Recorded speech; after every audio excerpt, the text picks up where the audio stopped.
is advised.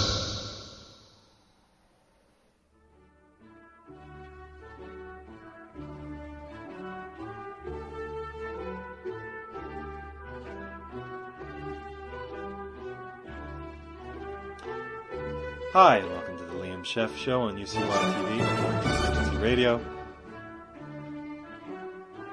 Button up your pants or pull them down, it's up to you. This is not a sex show like you get on any other network. This is a Deep.Sex.Talk. This is not the kind of sex show that you get on any other channel, on any other network, on any day of the week.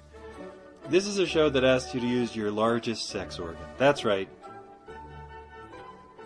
Your brain. I was letting you go through all the possibilities. Your skin, because you know it's not your clitoris. Or your penis, please. Let's be realistic. I don't know who you think you're fooling. Medically average at best. That's most of you. We are going to talk about sex on this show. We always do. It's Deep Sex Talk. We're going to talk deeply about sex. We're going to talk about it. It's sex. I'm not going to talk about how to have a better orgasm. I could talk about that. I'm not going to, though. Number one, pay attention to the female in the room. That would be that would be the beginning. Pay attention to the female. Try that, guys. I think in some Asian philosophies, they felt that the man had to increase the yang energy, and he did that by causing the woman to have orgasms before he did, so he didn't spill his yang energy, and then at the end he could spill his yang energy. Which I guess meant there used to be a lot of happy Asian women, but I don't think that's the case anymore. China's different than Japan, it's different than Korea, there's all the different things. That's not what I want to talk about. I saw a movie, it's a true movie for liberals. It's called Trainwreck, and I want to talk about Trainwreck and what was wrong with it. There was a lot that was wrong with it. More than a lot. The biggest thing that's wrong with it, though, is that it's about liberals. And liberals are fundamentally retarded. I don't mean that they're born that way or that they even get that way through some sort of accident. I mean that through the education that they receive, they are retarded. They are slowed down from becoming what they actually should be, which is normal, critical thinking enabled people. Now, if you think I'm just going to beat up on liberals, I'm not. Liberals are as fundamentally psychologically brain damaged as religious people. There you go. I've just alienated the whole audience. Hi, welcome to the Liam Scheff Show. It's Deep Sex Talk. But liberals are as deeply brain damaged in their learning process as the most fundamentalist religious peoples. Here, now, wait a second, Liam. How is that possible? Because fundamentalist religious people believe that there was a guy in the sky who made everything 6,000 years ago. Yes, that's total fiction. It's fantasy. It's nonsense. It's hysterical. You can't prove it right. You can't prove it wrong because it's fiction. It's just a belief. It doesn't mean anything. There's no evidence for it. All the evidence is against it. It's not true, etc., etc. It clearly falls into the category of myth-making, and we are a myth-making species. Now, why would I lump so unkindly liberals into the same trough, the same feces lagoon as religious fundamentalists who believe things in things like the Bible, Quran, the Torah are literally true? People who believe these things are literally true are as brain damaged as liberals who read college textbooks. Now, what am I saying? The movie Trainwreck is really about that, and I don't think anybody else will have, grabbed onto this little tidbit. But there's a girl in it. Her name's Amy Schumer, and she's a fool. That culturally she plays a fool, and she does that so she can talk about sex. Because as I'll be explaining in my new book, Deep Sex Talk, which should be out for Valentine's Day, serious people don't talk about sex in America. This is just a fact. So we leave it to the fools, the Howard Sterns, who was the girl who used to take her clothes off in Playboy and then was anti-vaccine and nobody liked her anymore? Jenny McCarthy, right? So she could be sexy because she played stupid. She's not stupid. She played stupid. Who else plays the fool? Madonna, in a way, she plays the whore. She gets up and she puts on giant fake titties, and Lady Gaga plays a whore. So if you want to talk about sex in America, you have to play a fool like Howard Stern talks about his penis constantly. I got a little penis, I'm 6 feet tall, lesbian dilate, okay. Or you can be Amy Schumer, who stands up and says, sex with that. But we'll talk about Amy Schumer. And then, or you could be a New Age douchebag. Sex is a special... And a New Age douchebag is like really the same thing as a very religious person, but they keep taking the Christianity out of it, but it's the same. Because they believe all the tenets of Christianity. No, I believe in one man and one woman forever and ever, and that's the way we were meant to be, and we were never meant to do anything else. And I don't get that from the Bible. I get it because I met my soulmate. And my soulmate and I will never want... Honey, what are you doing over there? My soulmate and I need to go talk. Okay, I'll be right back. Right, because New Ageism is bullshit. And if you want to know what I mean... Now, hold on. I didn't say that romance isn't real and people don't fall in love and stay in love for a long time. Just hold on a second. But you can tell that New Ageism is bullshit because you go look at like the grandfather of New Ageism, Richard Bach, right? Richard Bach wrote a terrible book called Jonathan Livingston Seagull about a seagull who dies but keeps coming back into seagull world and he just keeps reincarnating as a seagull. Like, give me a fucking break. Come back to something else. And he can he can fly better and better and he gets better and better at things. Well, and then they made a movie with, I swear to God, with Neil Diamond songs and like pictures of seagulls. I don't think it did very well. I'm serious. All right, so then he made the thing, but instead of seagulls, he made it about sort of him, but sort of not him. And he meets a guy, and they fly airplanes, right? Because he's into flying. Because first it's seagulls, and now it's going to be little Cessnas and little airplanes. And the guy who's really good with the airplane can like clean the windshield without touching it, and he gets the thing flying better than anybody else. So he's Jonathan Livingston Seagull, and then Richard Bach has to learn to be Jonathan Livingston Seagull. Whatever. It's all crap. I mean, you get better at things as you go on, but you know we're all subject to the physical laws of the planet, and that's just the way it is. You don't have to like it. And yeah, magical things happen sometimes, but they're magic within the realm of what's possible, which is generally in the realm of love. Sometimes in the realm of luck. Sometimes you can throw, 3 pair of dice, 2s, 4s, 6s, 8s, whatever, or 7s. Over and over again, you can get that like 4 times, and then it's over. So that's nice. I guess that's a kind of magic. I mean, people would say that it's chance, but chance is also a kind of magic. And sometimes things are on your side, and they seem to work for you, and sometimes they just seem to not really, they seem to be indifferent. You can get half and half, and sometimes they seem sort of stacked against you that day, so you sort of stay at home or you don't make any big bets. And that's the way life seems to go.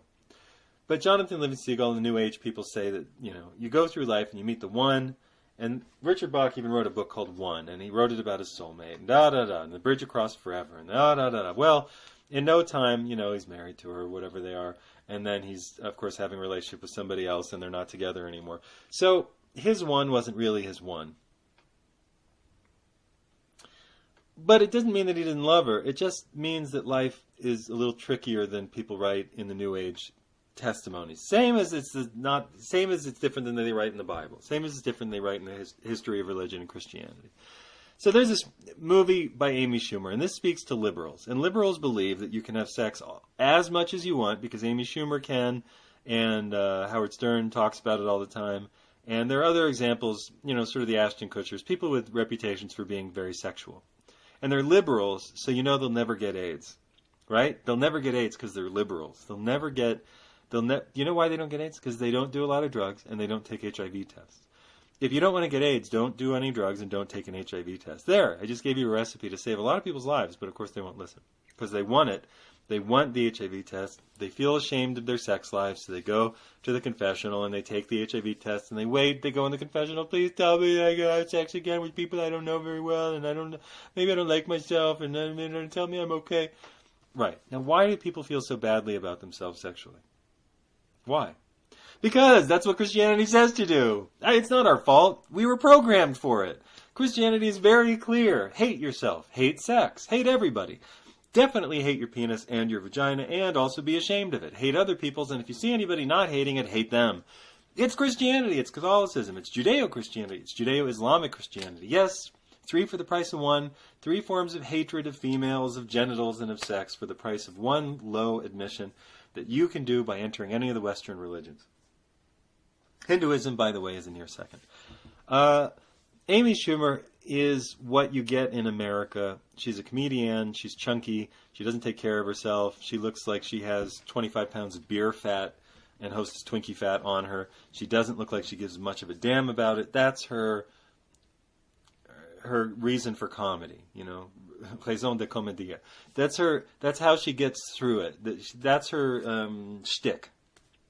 So she comes out there and she's chunky and she wears short skirts so you can see her, you know, volvulus, and she wears high heels. You're not confused as to what's happening and what she'll do for, you know, she's telling you, I'll have sex for free. And then she tells you she'll have sex for free. So the movie is based on her act in which she is a highly promiscuous, tardy, foul-mouthed, very uninteresting, not very clever, not terribly smart, not terribly witty, just brazen, very brazen. Likes to talk about her excrement, her tampons, and all the other stuff that comes out of her body, because that's what comedy is these days. It's just a long, long poop, fart, and menstrual joke. Yes, it's the height of comedy of all time. It's the 2000 and whatever the fuck it is. So they decided to make a movie with her. And the guy who made the movie with her is a liberal named Judd Apatow, and he's another talent. He's occasionally talented. He's also a douchebag. And maybe Amy Schumer has some talent, but she's an incredible douchebag. Why? Because they get up, and the first thing they do is pretend that you can make a movie about white people fucking as much as they want, and you never bring up the terrorism that you put on the gay community. And the terrorism that lives in the gay community is you're all going to die of AIDS. So the gay community is told by the time, you know, it's 8 years old. If you're gay, you'll die of AIDS. And if not, you better be taking HIV drugs so you don't get HIV. What? I know. And you better be taking HIV test every maybe 60 seconds or so because you're gay. And if you think about a dick, you're probably going to get AIDS. So that's what we tell. We also tell that to the black community. And of course, we institute it on all Africans. You can understand then that we live in a kind of an unrealistic system. But that system comes about through our middle age fascinations. I don't mean middle age like me, 44. I mean the medieval period. We have a medieval fascination with telling people that sex is totally evil, worthless, repugnant, and should never be done. Certainly not for pleasure, and not in any way but the frontal missionary position, as the missionaries taught people all over the world who are having a good time. No, you can only do it this way. Lay down, put the coin into the slot, do it until you're done. To about 30 seconds later, okay, you're done. Okay, that's that. Okay, now if there's a baby in 9 months, you'll have been successful. Otherwise, you sinned. So that's medieval sex, at least according to the medieval theologians. No, sorry. According to what they told people they should do, but not according to what they did. Because medieval theologians, the pedophile priests and pervert popes many of them were having sex. Some of them were running brothels. But we'll get to that.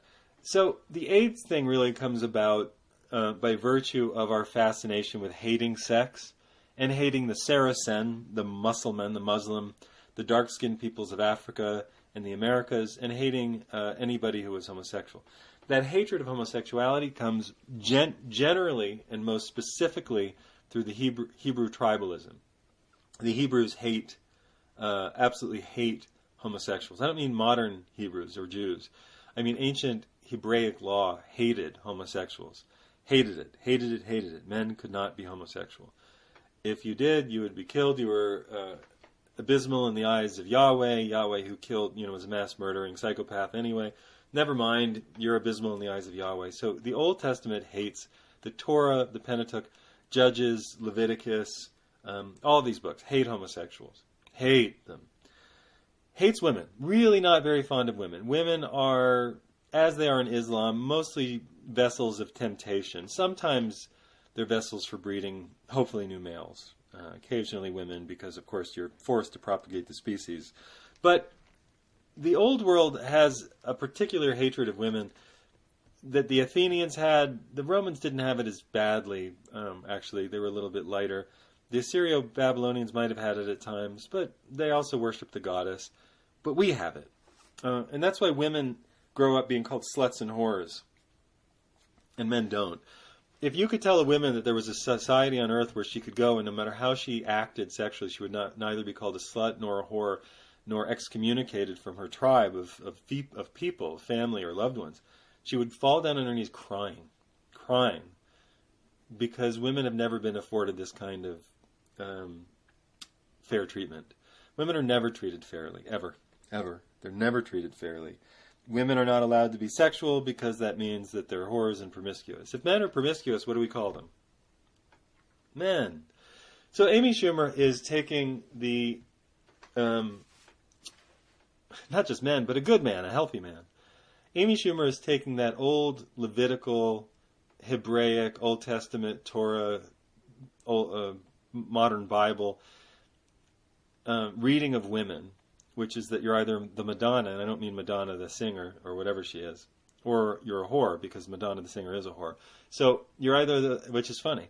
So you're either a Madonna, which is that you're a sainted lady of the house, and you never do anything, and you never part your legs for anyone, and you take care of the children, you make pies.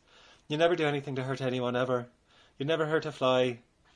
And you're not the least bit sexual, nor are you interested in sex. That's just not dainty and not ladylike. And then there's the whore, the girl that you see down by the bar, or you pick up on the job somewhere, the girls following the soldier camp. And those are the ones that you have a good time with, and you laugh and you drink. Or there's the high-class hooker called the courtesan. History, even Judaic history, is full of courtesans. These are women who are allowed to be educated and have a good time with the men, but they're not allowed to marry. The people that you marry in the Old Testament law are supposed to be pretty, simple creatures who do not involve themselves very much in the complex affairs of men. Okay, now we understand Amy Schumer. Amy Schumer is born into a world where this is the subtext. She has seen feminism say no, women can be equal to men. She takes that to mean women can be as slutty and stupid as the dumbest of us. The dumbest male is what Amy Schumer is, and that's her whole act. Her whole act is, I'm as dumb as the dumbest guy, but I have periods. The movie starts, Trainwreck, which is terrible, starts. It's really, really, really, really bad, I'll tell you why. With a very funny scene. And the movie's almost more awful because it contains a few funny bits that shows you what it might have been if it weren't made by Judd Apatow, who's a cunt. I'm sorry, did I say that out loud? I mean, he's a little tiny crybaby of a homunculus. He's just so offensive to my male sensibilities. Judd Apatow, who made This Is 40 and The 40-Year-Old Virgin, which was good, This Is 40, which was not, believes in his heart of hearts, and I'm sorry for calling him that word, because I'm sure if I met him I'd have a lot of laughs, and I'm sure he's a nice guy. But his comic sensibility, his emotional sensibility is that of a brainwashed little 8-year-old girl who believes that everybody gets their person, and you just have to stick it out with them. That's what Knocked Up was about. Seth Rogen, which is another one of his movies. And it's essentially the same movie in reverse as Trainwreck. Seth Rogen plays a loser, and he gets to have sex with, for no reason that anybody can understand, with Katherine Hagel, who at that point was culturally slightly more relevant and, hadn't totally gone right-wing, whatever she is, and is good-looking and all that kind of stuff. And he gets to have sex with her. She gets pregnant and decides that she can't, don't ask me why, give up the baby of Seth Rogen so that she can get on with her life. No, so then he gets involved. And for some reason, they have to be a couple. They have nothing in common. They don't like each other, and now they're a couple. This is Judd Apatow's idea of a happy ending or a romance, because he's an idiot. I don't mean that he's not funny at times or clever, or that he hasn't produced many good movies, because he has, or that he hasn't directed some funny stuff, because he has. But a lot of his stuff is overly long, and it's drawn out, and he kills funny in its infancy by saddling it with so much sentimentality that it makes Alan Alda look like the funniest stand-up comic in the world. Anyway, Alan Alda was Hawkeye and MASH, who became like an extraordinary feminist on the show and destroyed the show. He destroyed the show MASH by making everything a statement about people's rights, and it wasn't funny anymore. Well, welcome to Judd Apatow's world. Now we're back with Amy Schumer. The movie opens with a funny scene where Colin Quinn, who's a sort of a medium-weight Boston comic, he's not really very funny as a stand-up, but he's got a lot of good attitude, and it pays off. It's great casting. So he's there, and he's got his two daughters in front of him, 5 and 9-year-old. Here, I'll read it to you. Girls, your mother and I are getting divorced. Don't cry. I know you're upset. By the way, that's his delivery. It's fast and emotionless. I know you're confused. I don't know what your mother told you, but let me explain it from my side in terms you can understand. You got your doll, right? You got your doll right there. So somebody's holding a doll. You got your doll, and you like your doll, right? You love your doll. Yeah, you love the doll, but what if I told you that was the only doll you're allowed to play with for the rest of your life? How would you feel? And the little girl goes, sad. You'd feel sad, of course, because there are a lot of other dolls on your shelves. And if you play with the other dolls, you can't have that doll anymore, even though the doll doesn't want you to play with her at that point. You're both living a lie. There are other dolls that you like, and they're making new dolls every year. You want a stewardess doll? The little girls go, yeah. How about a slightly overweight cocktail waitress doll? Yeah. What about a doll who happens to be best friends with your main doll? Yeah. It could happen, right? Yeah. What about a doll you only play with one day and never see again? Yeah. What about a doll where your friend's playing with a doll and he needs you to, kind of man up with the other doll? You don't even want to play with that doll, but you do it because your friend's playing with that doll and you don't want to sit there and look at the other doll unattended.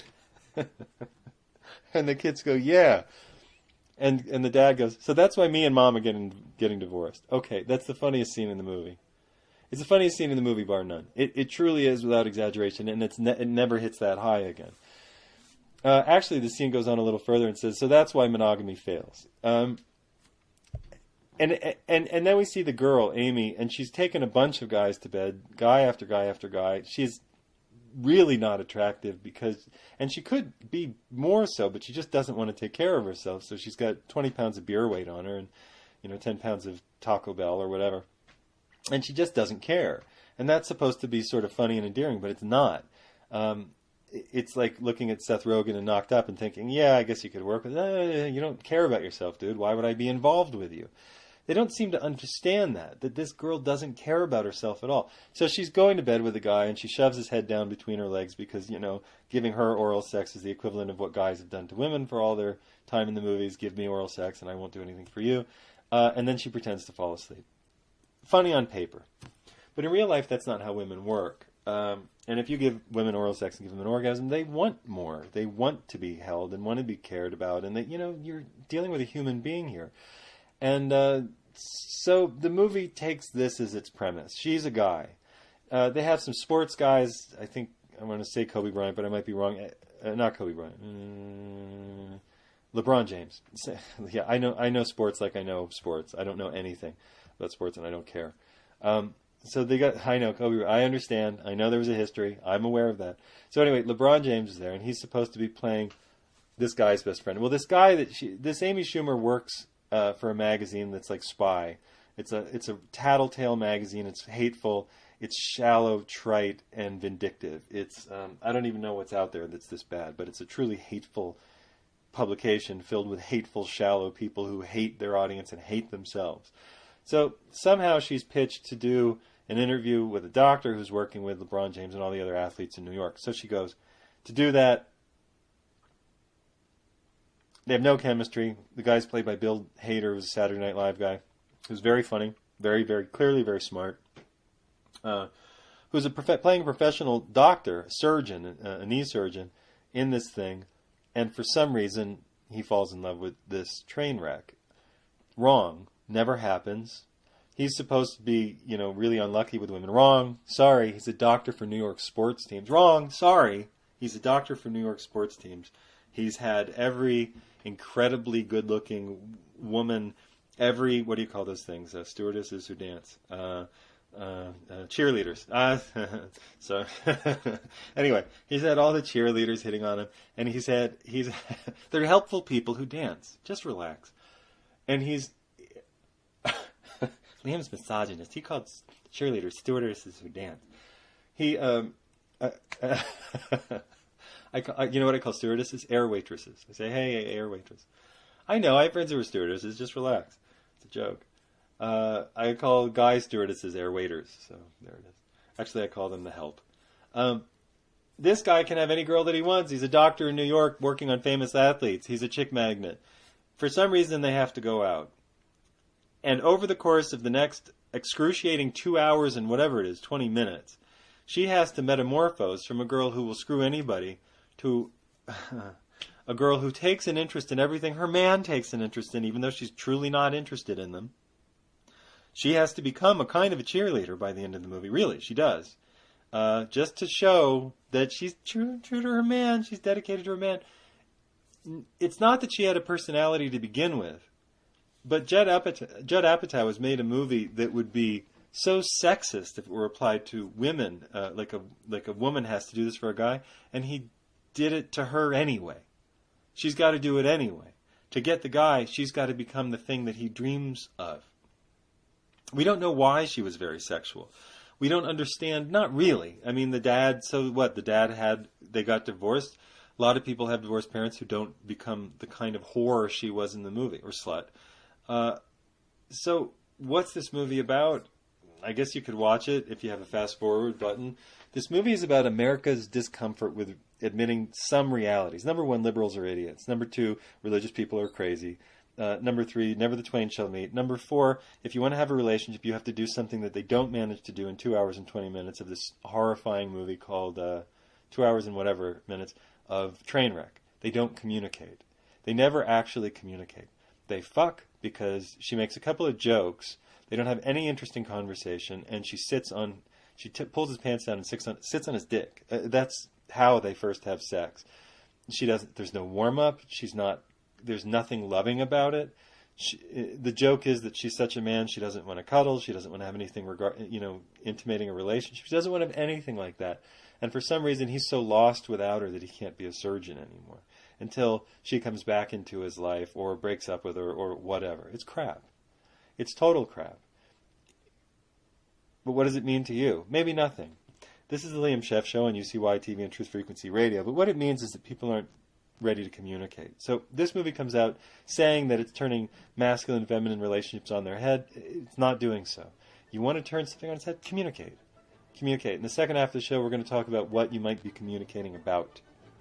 Really. We're going to talk about what we don't talk about when we talk about love. See you in a minute.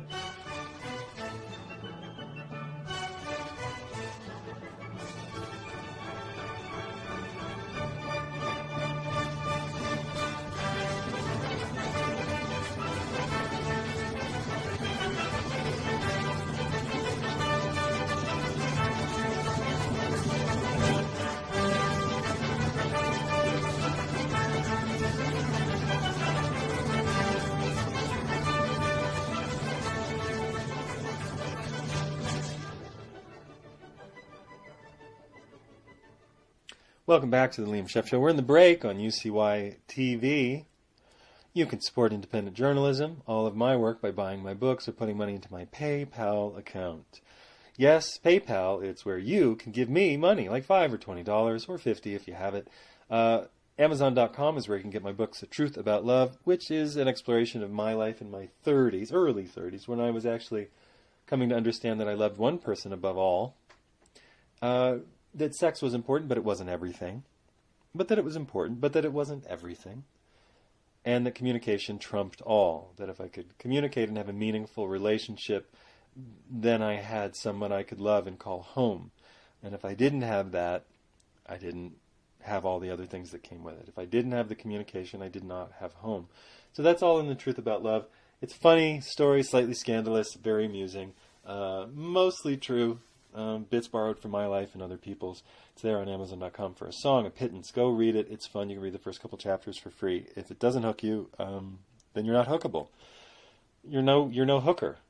You can also get official stories on Amazon.com in paperback and in Kindle version. It is an excellent book, a must-read. 10 topics, 11 chapters, inverting, reversing, putting on their head all of the giant fibs we were taught in school. Take the official story and ask if there are any exceptions to the rule. That's how I wrote the book. So from CIA, JFK, 9/11 to vaccination, HIVology, which we started the show with. Yes, it's all explored in chapter 5 and 6 of official stories. You want the full answer? You want the skinny? You want the straight dope? It's all there in official stories. Then we get into Big Bang, which is in a theory. Shakespeare, who did not write Shakespeare. No. It's all there. You should read about it. Plate tectonics, which is an amusing idea that the Earth is expanding, but shrinking at exactly the same rate of speed, which was made up in the 1960s, so it's not true. What else do we have? Darwinism. Darwinism is not an explanation for how life on Earth happens. Neither is anything from the Bible. Don't get your head up your skirt. Keep your head up other people's skirts. That's what I'm recommending here on the Liam Scheff Show. Deep.Sex.Talk. Go buy my books on Amazon.com. We're coming around to the second half of the show. We're going to jump into history. We talked a little about the movie Trainwreck and what it missed. Now we're going to talk about why it missed it. Stay tuned and please support my work by buying a book. Thank you.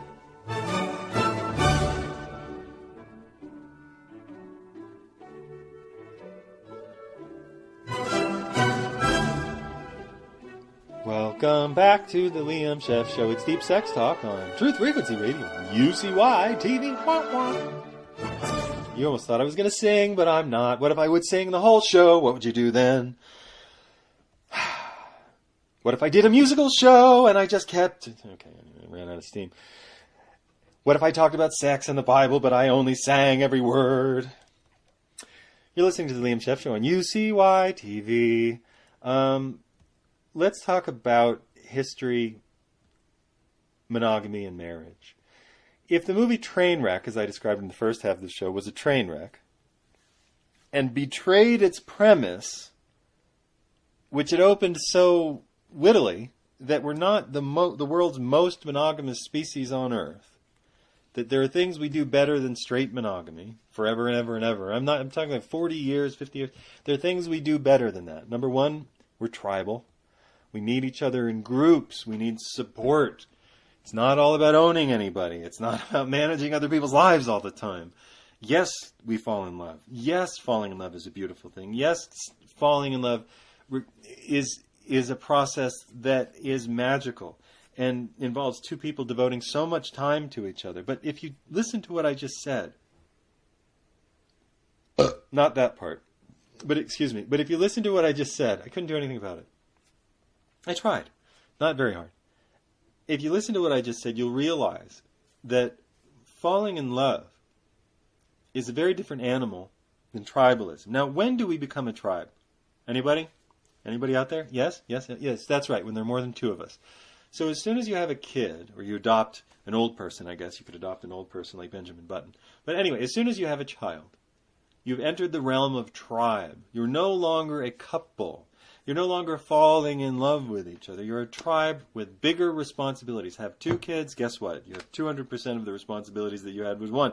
If you have 3 kids, 4 kids, at a certain point, the kids start to manage themselves and each other, so maybe that's why people ended up with 8 kids, because they're like, shit, we got 4 kids and I'm overwhelmed. If we have 2 more, the older ones will take care of the younger. Okay, we're good. Let's have 2 more kids.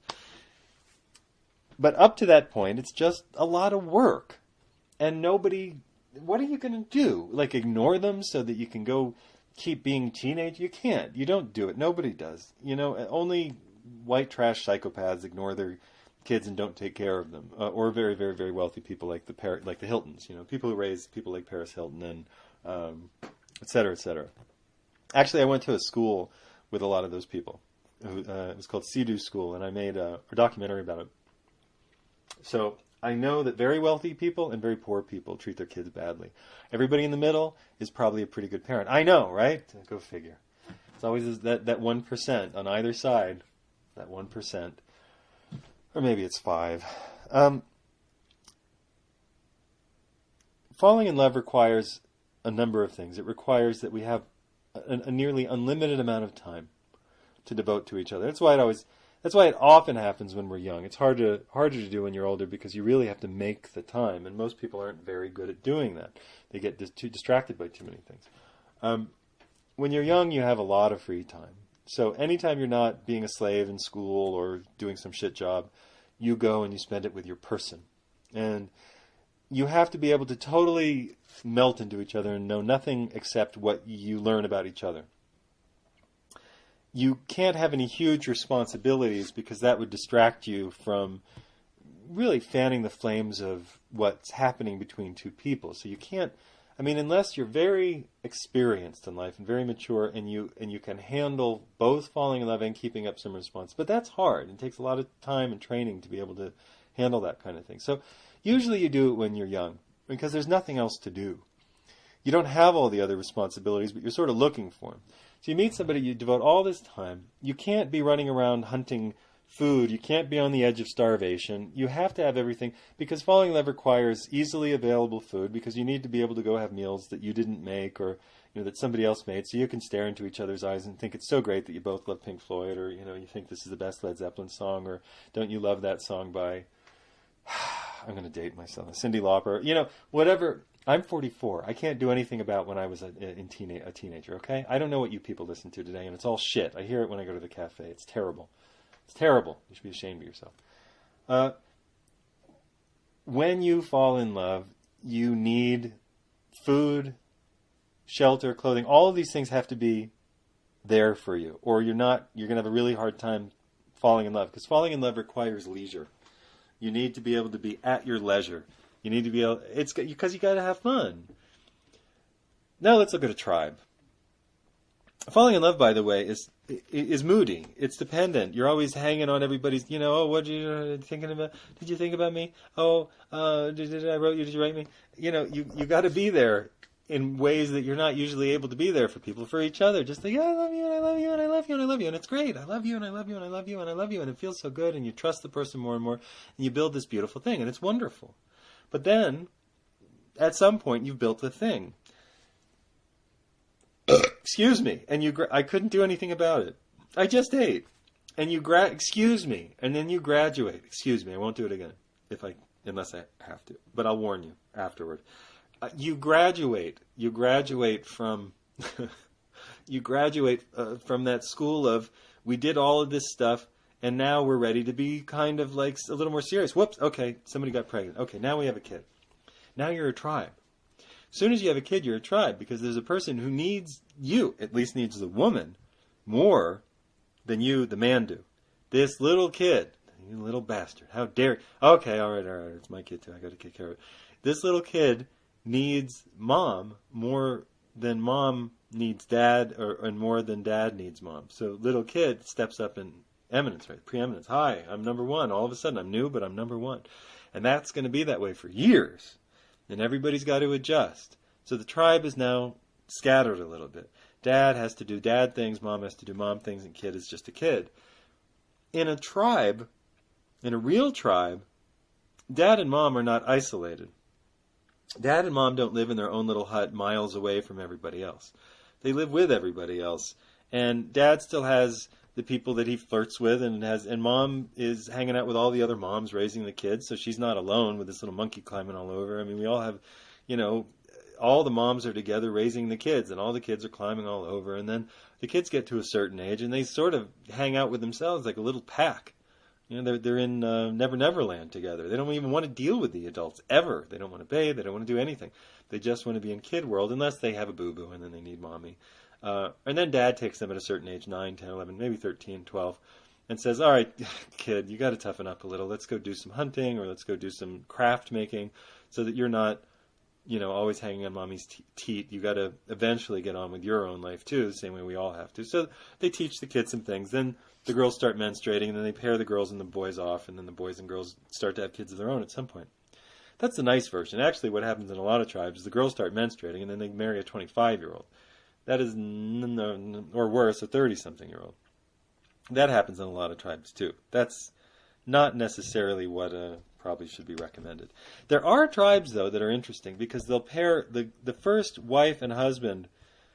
The first husband for a girl will be much older, and the first wife for a guy will be much older. And so they both learn about sex, and they also learn about mortality in a way. They learn that nothing lasts forever.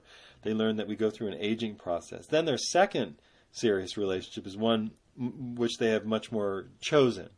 They've been through something. They've learned the acts of love and some of the art of love. And now that they're done practicing, they'll go perform that with somebody who they're drawn to naturally. But in the course of even that, of being drawn to somebody naturally, they have kids, and, mom has her issues and dad has his issues, and they're always, as the Colin Quinn character in the beginning says, they're always, making new, beautiful women. So the guy, new dolls, I guess is what he says in the beginning of Trainwreck. Go listen to the first half of the show. And so the guy's head is going to be turned here and there, especially if he's young, if he's in his 20s or 30s, and he's full of testosterone. His head's going to be turned here and there. Even still, the woman might want to have a kid and he might not, or she might want to have a kid with somebody else. In many tribes around the world, well, in South America, that's okay. And that's what I want to talk about in the next 20 minutes. I want to talk about the way that we've done marriage around the clock, around the historical clock, in old Europe, in Greece and Rome, and then in the Middle Ages. I'm sure I won't be able to totally finish, but you can see that what's required for romance is the actual opposite of what's required for a tribe. Tribe requires stability. Nobody can be too self-centered. It's not a constant, it's not the constant mutual getting to know each other confessional of romance. Oh, I want to know everything about you. Tell me. We don't have time for that in a tribe. There are many people to deal with.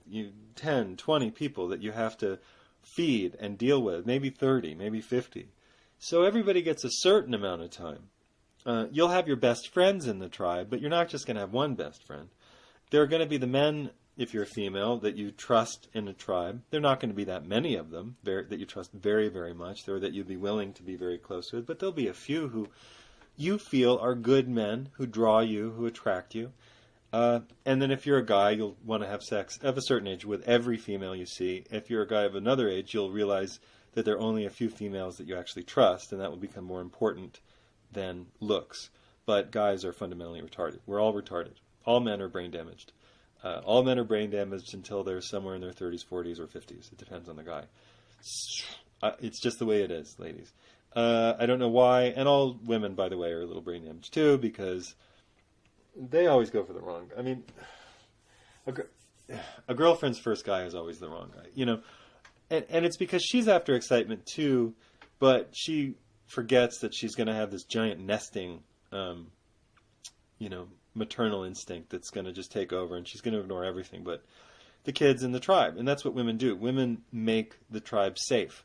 They put the bedding down, essentially, that makes the forest floor comfortable. They say, this is home. We're going to make this home. And if the men are busy clearing trees, the women are busy planting the garden so that we all have food.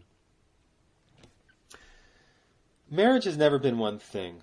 And if romance is different than sustaining the tribe, then we have to understand that romance is something that happens for individuals from time to time.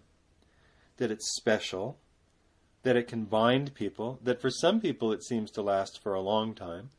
Some people seem to be built to really love each other for a long, long time that way. Most people seem to pass through an initial attraction, and then either the kids or the work or the cutting down of trees or the building of the forest garden or whatever it is in your life, it's the auto business or the, what else do people get into? I don't know. I don't know. Whatever your business is that you do, your car detailing business that you've gotten into, your the crap that people do on TV, your antiquing business, right, that you get into. So whatever it is that you get into, that tends to take over. And then there are a lot of jokes, and then there's a lot of remembrance of things past. Oh, you remember when? That was so romantic. Okay, let's watch a movie. And then everybody's attention wanders a little bit. Mom's always on the kids. After the kids are of a certain age, mom's back on herself. And that's generally when things are a little disrupted for the guy, because, the guys can sort of toddle along for a long time and keep shit together, sort of, and see go to the strip club or hang out here or there. But when mom is ready for a change, everybody has to change. When mom is unhappy, everybody's unhappy. We think we're patriarchal.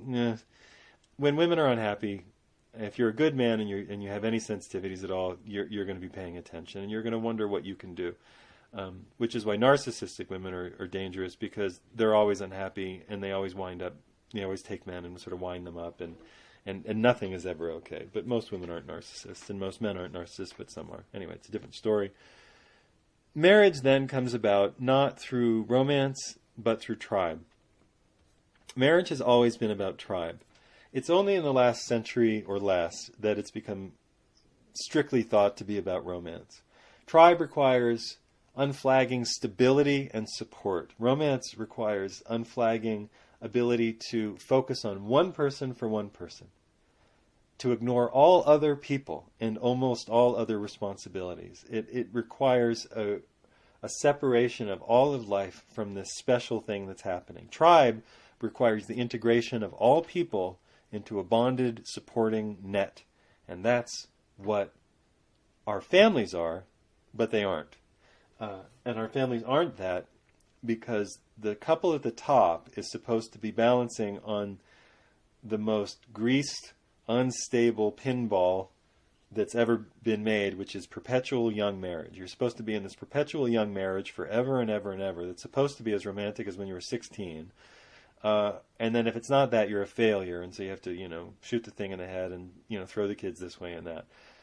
Bad idea to build a long, stable relationship on something as unstable as romance. Once you have kids, you're a tribe. Remain the tribe. How do you do that? Well, there are ways. If you're a couple and you still have very warm romantic feelings about each other and you're not likely, you're just not that you picked somebody when you were young who really didn't have any sexual interest anywhere else, you'll probably be okay to be married. I'm not saying you'll have the most exciting life, but you'll have a good quiet life, and maybe that's what you both want. If you're a little wilder, you're going to fly apart. The guy's going to fly apart first. The girl's going to eventually find, her own interest. What do you do then? What you do in America is you take a hacksaw to the tribe and you just keep running the hacksaw through it until it's all bloody and all over the floor. Okay, bad idea.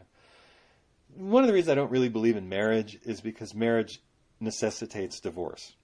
So if divorce were something you could do by shaking hands and saying, look, we're not married anymore, but we're tribe, I would be all in favor of it. But divorce is something that you have to go to a lawyer and pay them half of everything you have. They eat that, and then they split the rest in half, and they make you beg it from each other for the next 20 years or 10 until the kids are grown, however old your kids are. So it's a nightmare. So I don't believe in marriage in America because marriage in America is done, number one, before the church. And the church is a history of pedophilia and lies, perversion, brothels, sex. It's everything that they say it's everything that it's a lot of things you don't want to be and everything they say that you're not allowed to do, like the good sex and all that kind of stuff. You're not allowed to do that. You're not allowed to have sex for fun in the ancient church. But that's what they've been doing for, 2,000 years, or 1,700 years. So fuck them. I don't think you should go to a church and ask permission. I don't think you should get a state contract unless you're, if you're trying to get into another country, I guess I understand marriage for that. If if you love each other, I guess I understand it. Otherwise, just cohabitate. Cohabitate, because it'll just help you in every way. And communicate. Cohabitate and communicate. So this romance idea of young romantic relationship as the basis for a tribe, the tribe with all of the people, all of its 5, 10, 15 people, whatever your tribe is, it's going to be pretty big. If you start including grandparents and aunts and uncles, your tribe's getting pretty big. And all of that weight is going to sit on top of this little ball bearing that was supposed to be romance and just drive it into the ground and it just doesn't exist anymore. So what do? Well, you don't get married, and if you are, you sort of forget about it. And you decide that marriage was never really about the romance thing, and it never really was. It was always about this thing called tribe. From ancient Athens and Sparta to ancient Rome to the Middle Ages, marriage was an arrangement that stabilized culture. It stabilized culture by stabilizing the raising of family. In other words, it was a set of rules that tended to very strictly govern women's behavior because women were objects in the ancient world and really still are to many people, and allowed men great freedom, but also some restrictions. So let's look at ancient Athens. Ancient Athens is often called the birthplace of our civilization, of Western civilization, the golden age of Athens, the height of philosophy, Socrates, Aristophanes, Plato, Aristotle, Euripides, Eumenides. Sorry, tailoring joke, but it's true. And all of the rest of Aeschylus, Oedipus was written about. All of the things that were written about remain with us through antiquity and seem very important. Ideas about atomism versus, reductionism versus holism started in ancient Greece. Ancient Greek philosophy seems to encompass most of the arguments that we're still having today. But Athens was brutal for women. Women were raised inside of the house, rarely allowed to go out. They were then married when they were quite young. They could be betrothed at 12, I think, and then married by 14. They would be married to a man in his 30s or 40s. They would remain slaves of his household, having passed from one to the other. Not a great life. Men seemed to fancy the company of women who were not their wives, and these were the only women who were allowed any kind of education. They were courtesans. They have another name for them, which I can't remember, heratai or something like that. I'll look it up. One of the most famous people in history was a woman in Athens who was Pericles' consort, and she, I can't remember her name right now. Sorry about that.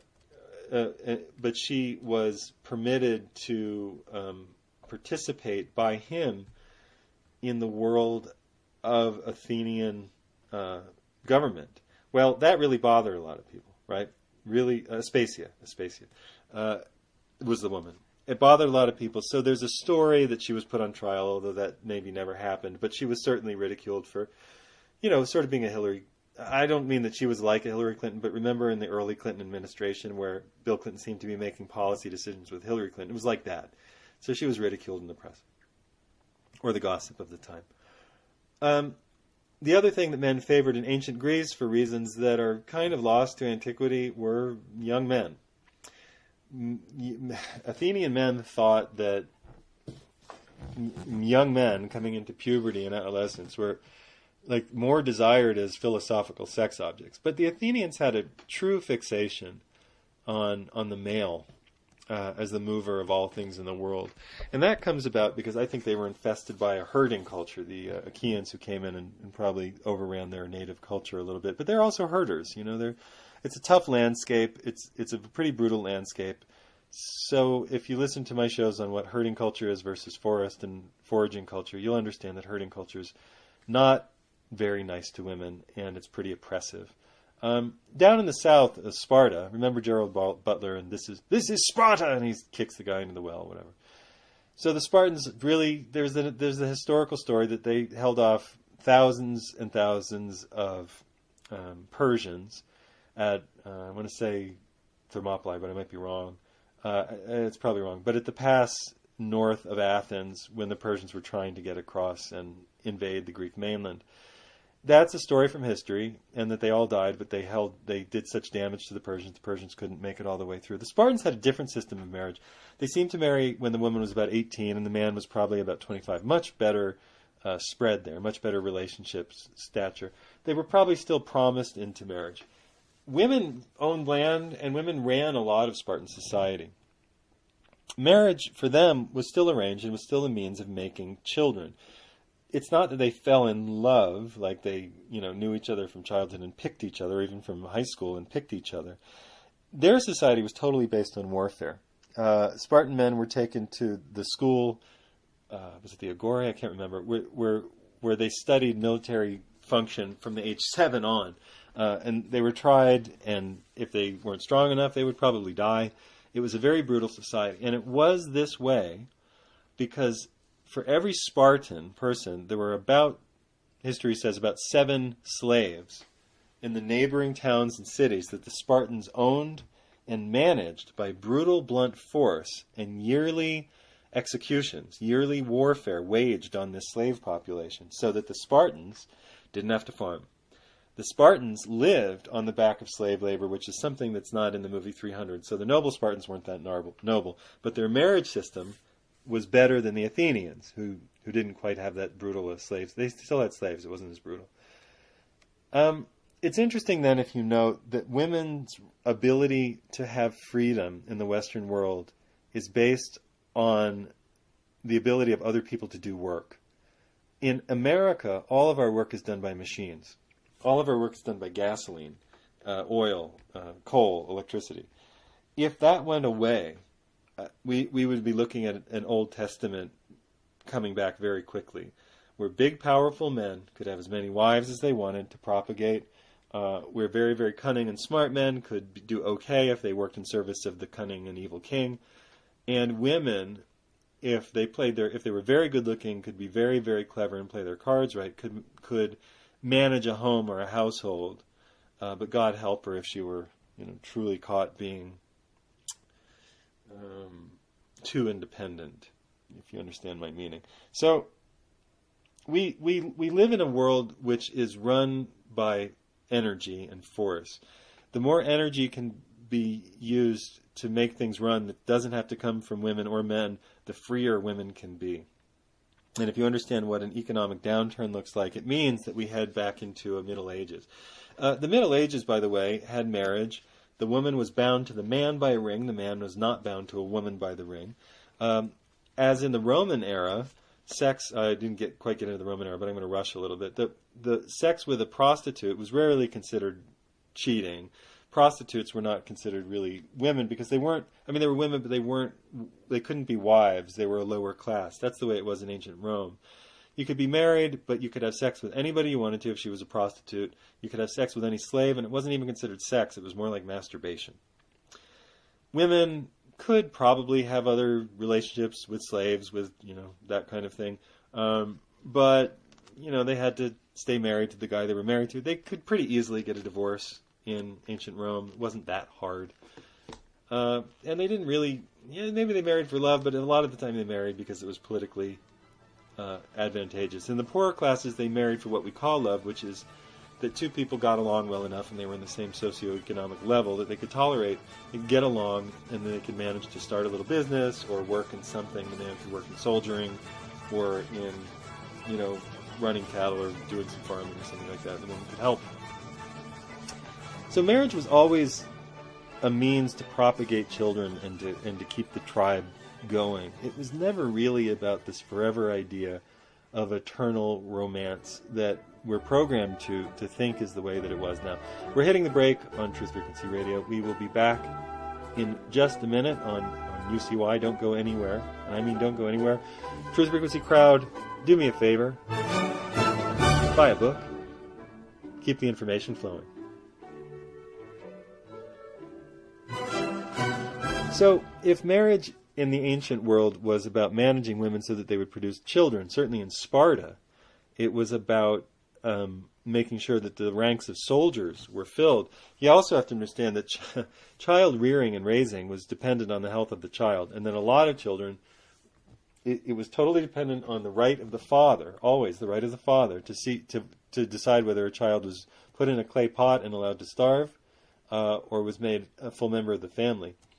And it's not just our ancient world. It's a lot of tribes around the world where, if you live in a tribe where the environment is hard and harsh, they may not even name the child for the first year. You may not even name a kid because you don't know if the kid will survive. You don't want to be that attached. Marriage was about building the tribe. And the tribe depended on people feeding and raising children. It didn't depend on people being each other's romantic paramours, and paragons forever and ever and ever, par excellence, without interruption, without the idea that anybody would ever fancy anybody else. People always fancied other people. There were always moments, years into the relationship, when the bloom had sort of gone off the rose, and you were just sort of ground down to being what you maybe always were. Maybe you were good friends. Maybe you married somebody who you just thought was hot, and you didn't even know if you got along, and you realized later that you don't really get along. Well, in America, you're shit out of luck. But in most of the world, most of the time, in America you have to get a divorce, but in most of the world, most of the time through most of history, all you had to say was, we're not doing that well, so the kids would always remain in common, and the girl could do her thing and the guy could do his thing, and that was probably okay. In most of the civilized world, for most of civilization, people allowed each other to get off the Christian, Judeo-Christian Islamic hook. Islam is pretty tough. It's a little harder to wiggle out of.